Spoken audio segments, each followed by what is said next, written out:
your dreams trying to tell you something? Author M.B. Mosley teaches you how to decode your dreams and take hold of the manifestations that lay in wait for you in the waking realm. Now, broadcasting all over the world, it's the Dream Interpretation Podcast.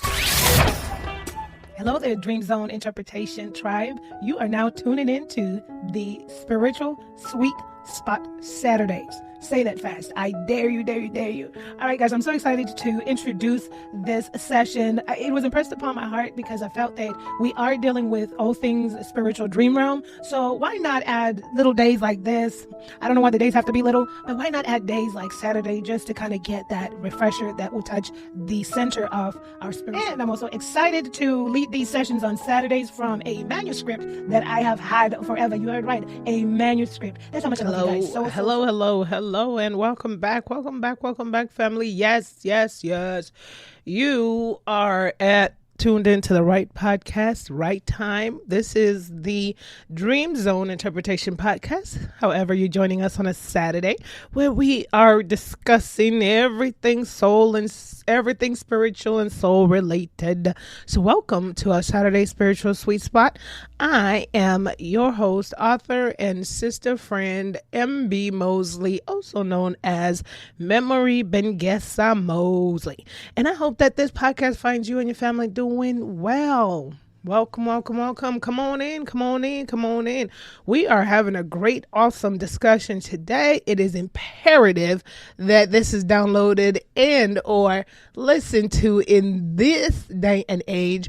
And I really wanted to tap into this as well because I wanted to tap into this. A must-have conversation. However, we are doing things in a sequence so that we can best understand our journey to true self. Today's topic is living in the space of uncertainty. Living in the space of uncertainty. What makes life certain is when sometimes we have the ability to control the elements surrounding our lives, our routines and or dispositions in life that govern our certainty. But what happens when that is taken away abruptly? What happens when we are untethered from our mundane jobs/careers and or life routines? What happens then to our souls when we are plopped in the realm of uncertainty, the space called the unknowing space of life? This is a very familiar story for myself. After 20 years of only understanding, we say 20 years, but let's start at kindergarten. Why don't we? So after a lifetime and 20 years of understanding what a schedule is, work is, being on time for work and being committed to work, and then abruptly that's being cut and untethered from my life was about the most, at that time, devastating moment of my life. Here I was after 20 years of reporting to an institute and understanding how to report to an institute that provided my bank account with my with their small gratitude of appreciation every 2 weeks with a paycheck. And so now I was facing, after 20 years of such discipline, routine, and having had also built my personal life routine around it, it's 20 years when I start at the age 16, but let's say the latter part was when I held the 15-year career, and that's all that I knew, and I built my life around that. I built my gym lifestyle around that. Everything was built around what we consider the career or the job. Of course, the career or the job came first at that time in my life. And so what happened then when that was untethered from my day-to-day flow?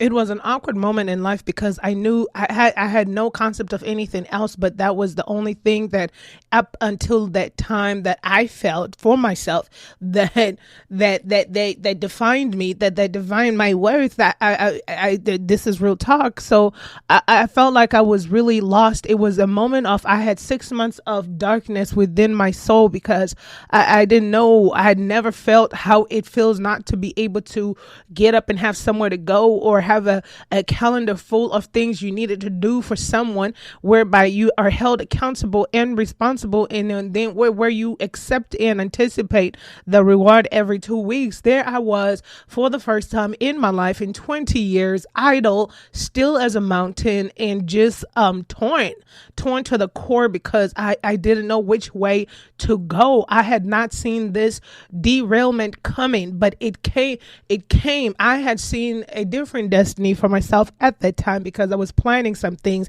as the control freak I used to be, where I was trying to layer out how I would phase myself out of the the secular work industry, and I felt like I was gonna ease myself out slowly but gradually over some time, and not necessarily in just stopping in one time. And yes, I am talking about the day that I quit, QUIT, quit, threw my hands in the air and walked away from that 15-year career. The only thing that probably at the time that I thought mattered to me, well, before I met my husband, of course, and the only thing that I thought was me.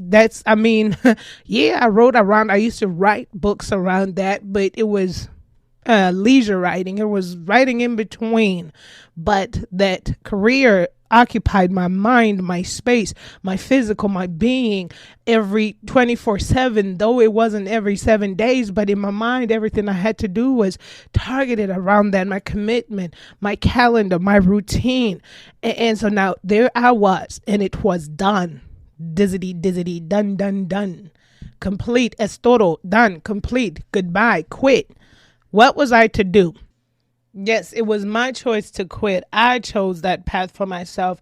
I had about enough, I said, and I made a decision. Yes, it hadn't been 100% thoroughly thought out. I had a plan. However, let's say the plan was implemented earlier than what was anticipated due to the circumstances of the nature at that time. And so I'm not sitting here advocating that people quit their jobs, because everyone's story is different. And that is definitely, if you had asked me at the start of that year, what are your plans this year? My calendar did not have the word quit your career in there, quit your job in there. It was nowhere around, but circumstances arose that put the situation and myself in a situation to make a decision, one that I wasn't ready for.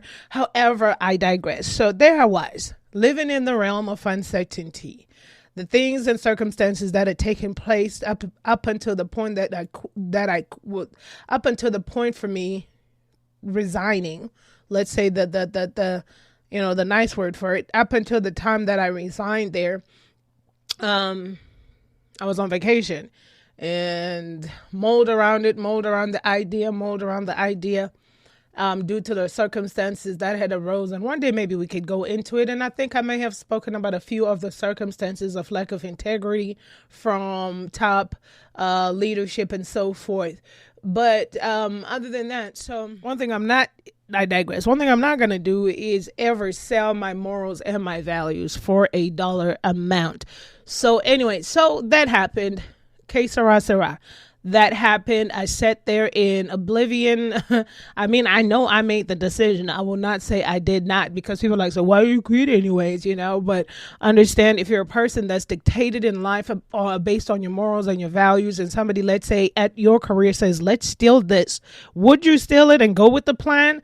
I don't think so. And I'm not saying that's what happened in my situation, but I'm just giving you an analogy of integrity and how severe some of these things and things that may be asked of us in these types of places that may, because sometimes you're going to work or be around people with no integrity, and no integrity equals no morals or no values. Some people are fine with that. Some people are fine in atmospheres where they embezzle funds and do all kinds of things, but not on my watch. Not as long as I may stand to be a witness or get subpoenaed, or major things may happen. And especially if, for myself, I had signed myself up as a clinician first before leadership was a thing for me within this career. So therefore, my due diligence is to the patients, and I'm not going to ever break that conduct, doing things that go against the patient code. Now, understand, my discussion here right now is not to justify quitting and/or resigning.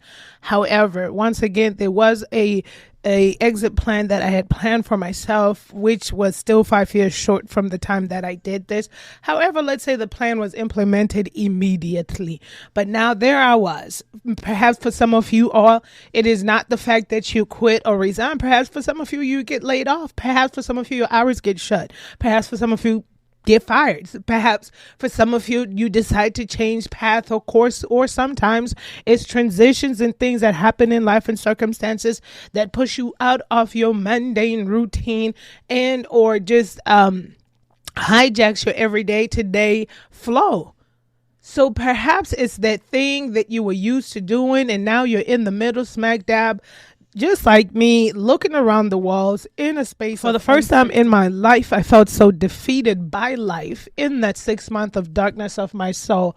And as I looked at the walls, I barely, because I didn't have a timer to wake up to, so I barely woke up. I spent most time sleeping, barely thinking, and just wondering, how do people move on? How does life start? It just felt like I had no starting point.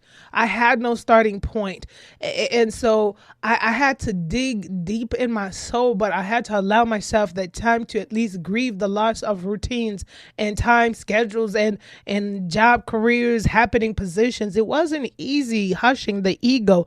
I wasn't a person that walked around the planet with the career ego. Certainly you wouldn't know what I would have done if you ever saw my Facebook post years ago, because I never talked about the career that was separated from the social aspect of it.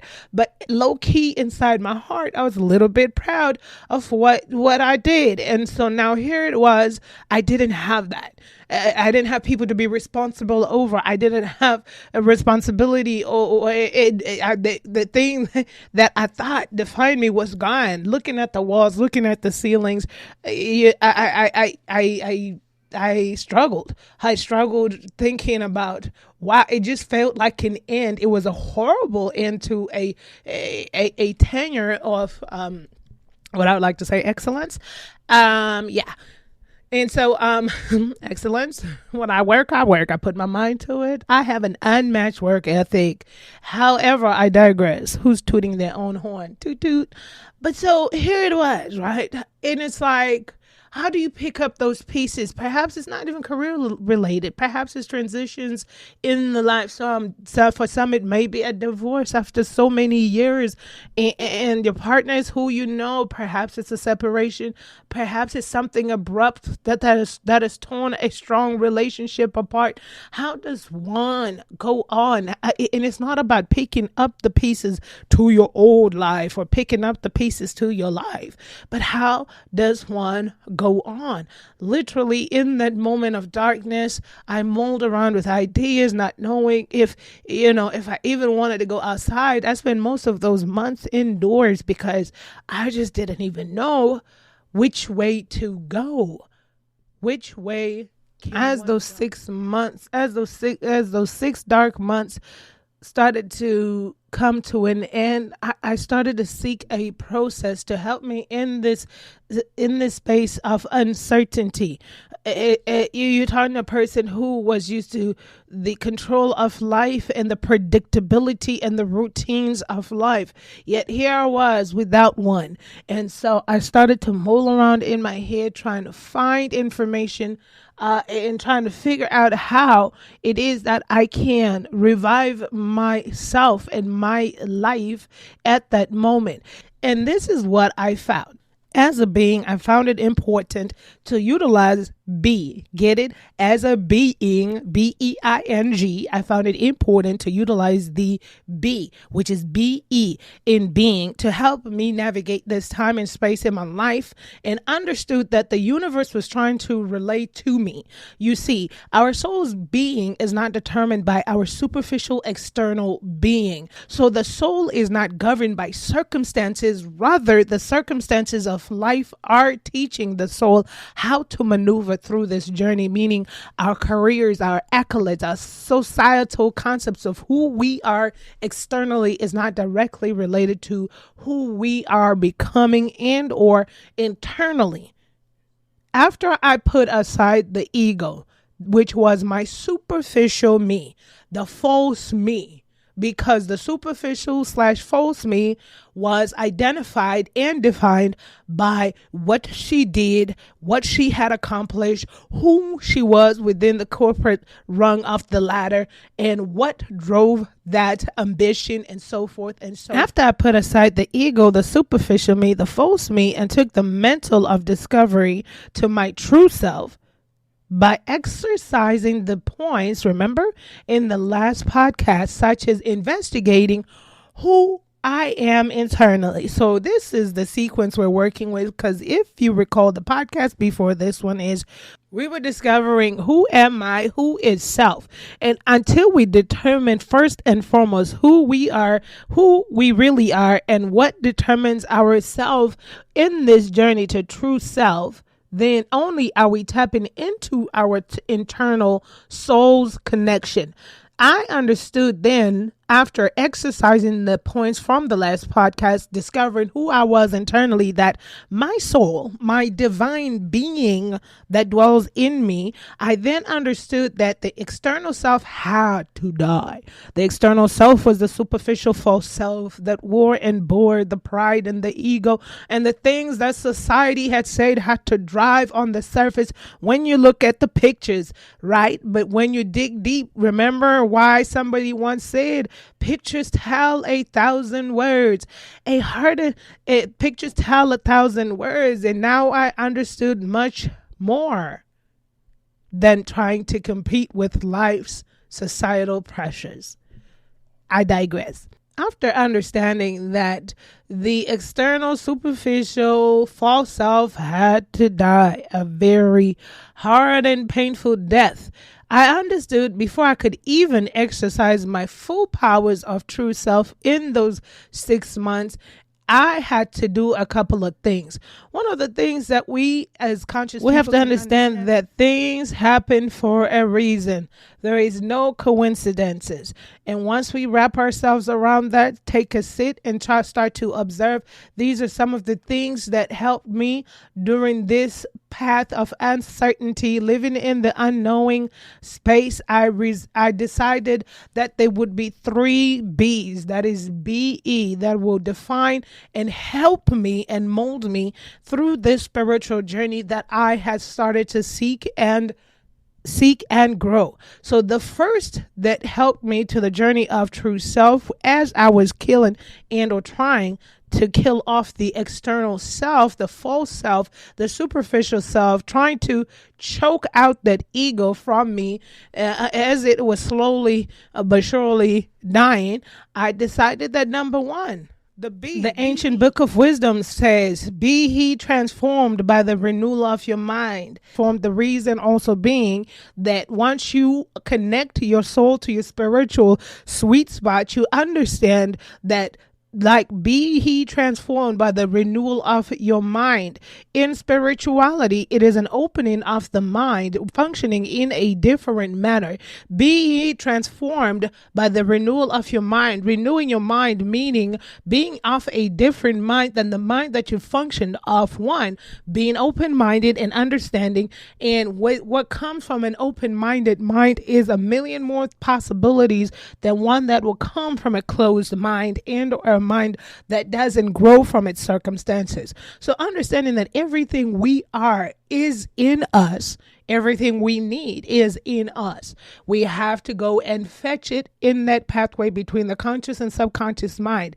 In a nutshell, be open-minded to the realm of infinite possibilities. An open mind, a renewed mind, a growing mind is one that definitely is open for infinite possibilities. If you're like me, don't waste your time moaning and groping on wondering what's next for you in this realm of uncertainty and what you're going to do, and wallowing in that self-pity of woe is me and I don't even know where to pick up the pieces to my life. Understand that be transformed by the renewing of your mind. Be open-minded, because this is a space where infinite possibilities occur. Now let's talk about number 2, BE. Be still. Once again, from the ancient book of wisdom, for in spirituality, stillness is meditation, is going into your subconscious mind, triggering your subconscious mind, connecting. The sweetest spot is the connection of the conscious and subconscious minds being fully coherent to each other. Be still. Strengthen the mind by quieting the noise. Dig deep and connect internally. I realized this was a time where I had lived most of my life as a busy bee with the air quotes and with the mundane of life's pulling towards everything else but myself. But now in my time, I had the power to control my sphere, my environment. And this was a time for shutting out everything falsetta. No, just kidding. I just wanted to say that. Shutting out everything that wasn't there to help me through this journey or was noise. So that meant social media for me. And that meant everything else that was, not inspiring, but sitting in pure and utter stillness. This was the first time. They say a blessing in disguise. This was it. This was it. Number 3, be aware. Be aware, right?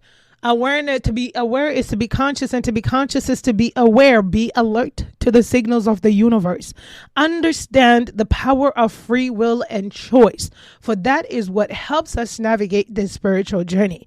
We are the ones that choose out of our own free will. So therefore, choose how you want to live in the space of uncertainty. Are you going to wallow in self-pity or pursue your life's full potential through this time? I understand as I started to morph and crave and desire a different realm of myself, because here I was stuck with the walls and the roof, staring around and wondering what was going on in this realm of uncertainty, when I started to understand the concept of renewing my mind, keeping my mind open. The infinite possibilities came about when you cast your desires and your manifestations to the universe. The universe is always saying yes.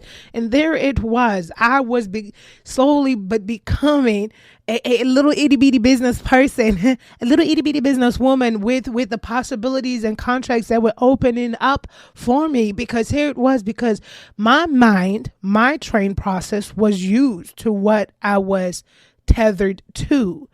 We understand that, the whole, you go to school, you do this, you do that, you get a job, you get a good job, and so now here it was. And now I'm exploring for the first time in my life a realm that I didn't think about. I mean, not within that instant moment. And the universe said yes. Yes, it said to take care of me through the hustle of possibilities of being my own contractor, in actually propositioning my skills for my own benefit to helping other people. And the interesting part is, it was also a journey to know that there's no money every 2 weeks if you don't hustle. But hey, I was learning, being open-minded to that. And so the power of the stillness helped me think clearly, helped me come out slowly out of the dark spot, helped me understand that if I never ever have to be in leadership, or if I never ever have to hold another radiology probe for diagnostic purposes, then I will be absolutely fine with the abundance that the universe has granted to me. For my life shall change and will change, and it doesn't remain stagnant. So I had to come to that conclusion, though I had never thought I would ever. But I had to tell myself that I will be okay if I never ever have to be in the field that I used to be in.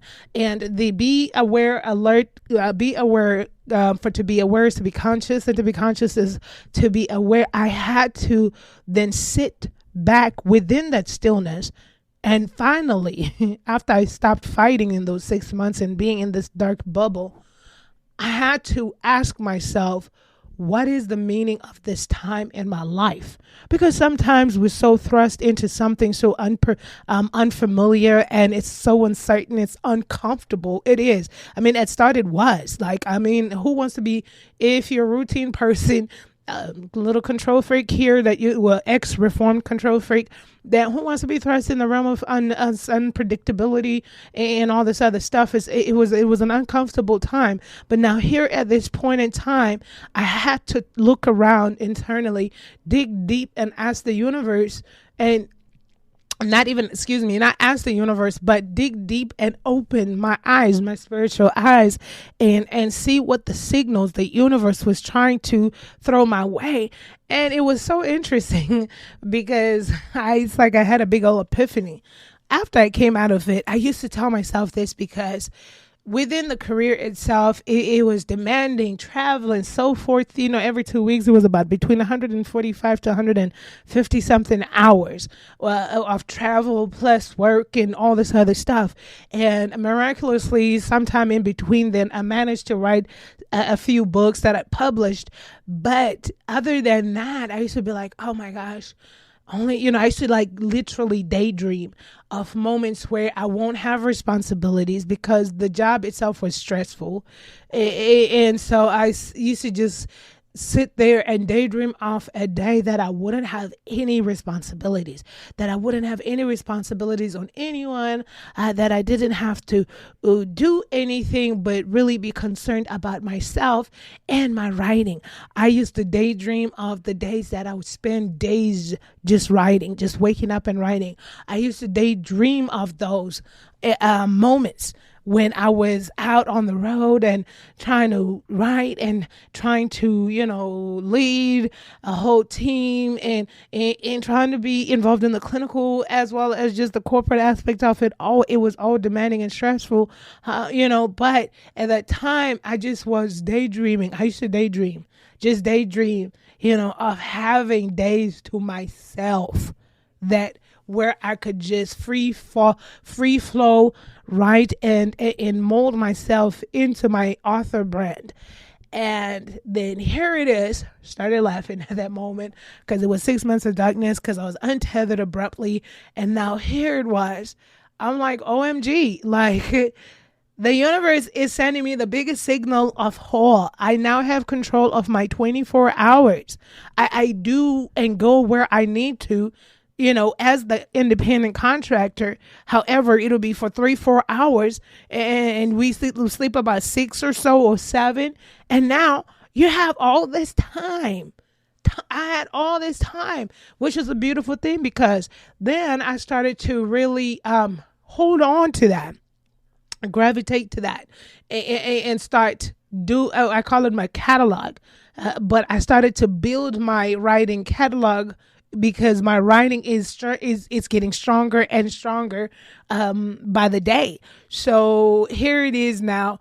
The universe has afforded me this opportunity, this break where I come into my own true self. And not only that, but I am writing in the genres that I always wanted to write in. I'm writing the books. I'm creating my catalog while I enjoy this journey.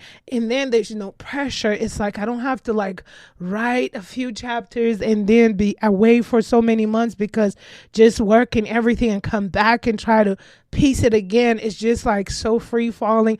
The biggest challenge was creating a schedule routine around my writing. And that was, I was like, nah, we're not going to do that. We're just going to do free fall. Just wake up, do what we got to do right when we want to. But as long as we put in hours and time, because now my mind is rested. I'm not getting texted or called at 3 or 4 o'clock in the morning about something relating to the job or people coming to work or quitting or so forth. So that's no longer a thing. I don't have that stress. I don't have those demands. So now here is the final thing I want to leave you all with in these circumstances where we will find abruptly untethered and or life just disturbed abruptly and so forth. Take a look around at you.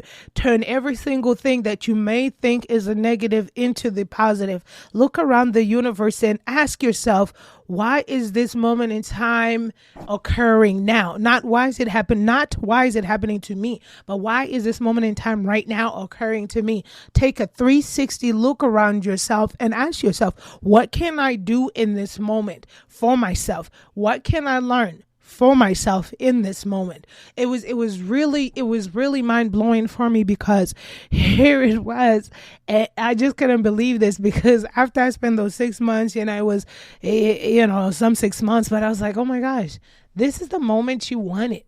This is it. This is what you wanted the whole entire time. You just wanted to wake up and write and do what you wanted to do. Wake up and write. So absolutely, I gravitated onto that.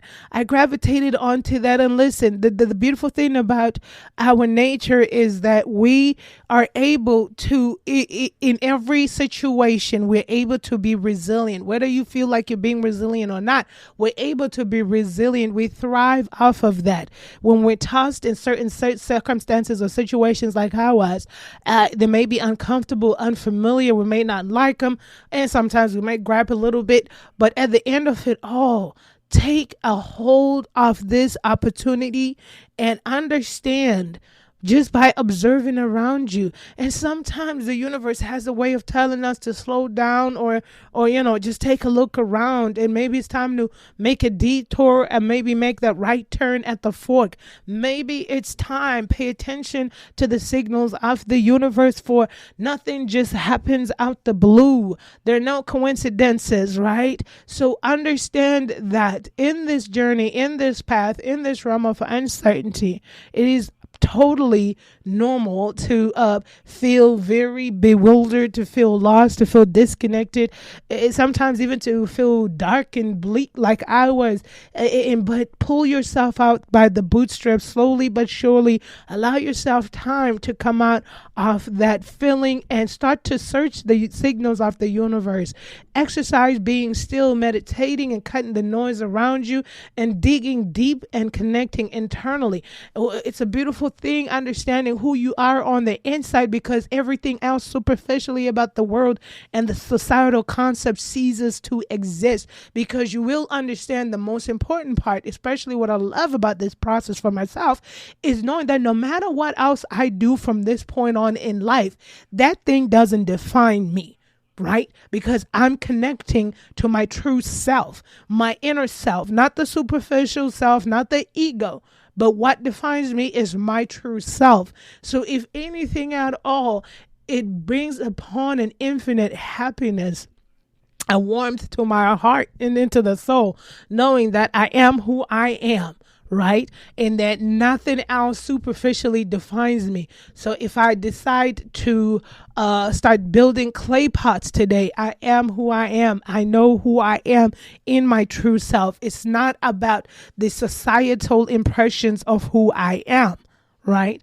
All right. So at the end of the day, family, I learned that I had to look around me and choose to make some decisions.